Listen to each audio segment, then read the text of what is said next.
So let me ask kind of the question. So the last 2 years or so, with all of the supply chain issues, are you finding more people are going through the calculations that you're talking about and saying it makes a lot more sense to reshore? If we're going to reshore, now is the time to do it? Yes, they don't all use our calculator. We've got this free online calculator, and many of them from common sense. In many of the cases, the people in the company all knew that they were doing the wrong thing. But Yeah. the Harvard MBA consultant that flew in, parachuted in, and told them what to do to cut their costs, they were doing what they were told to do. Their bonuses were based on buying the cheapest thing from Yep. somewhere, anywhere. It doesn't make any difference. So if you look at the actual trend, which is the one thing we're sure of, the when we founded the Reshoring Initiative in 2010, in that year, 6,000 jobs were announced coming back.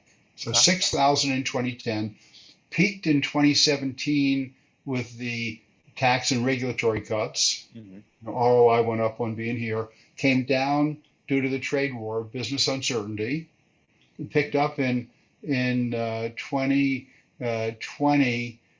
due to COVID, all kinds of PPE, medicines, all kinds of stuff that had to be made to deal with COVID came back that we found out we were dependent on other countries.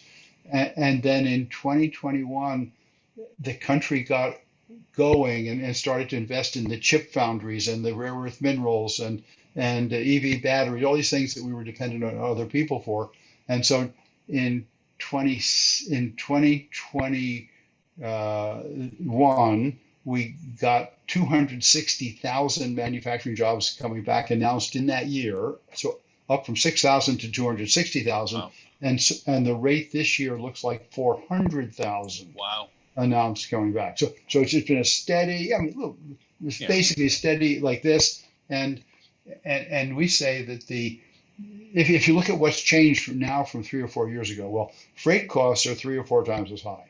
Deliveries are 3 times as long. Everybody's starting to recognize the environmental benefits of producing here instead of there. The risk of Chinese decoupling. Mm-hmm. China's mad at us because of Trump, because of Hong Kong, and especially because of Taiwan. And they have threatened that if we pass certain legislation, they will stop shipping things to the U.S., including key automotive components.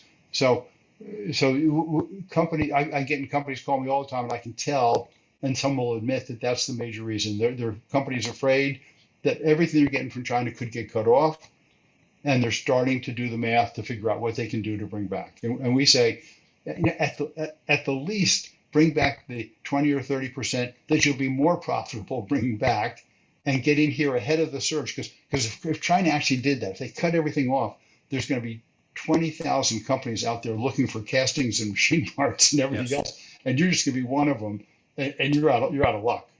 So if you've gotten commitments now and you've started production, you're in much better shape.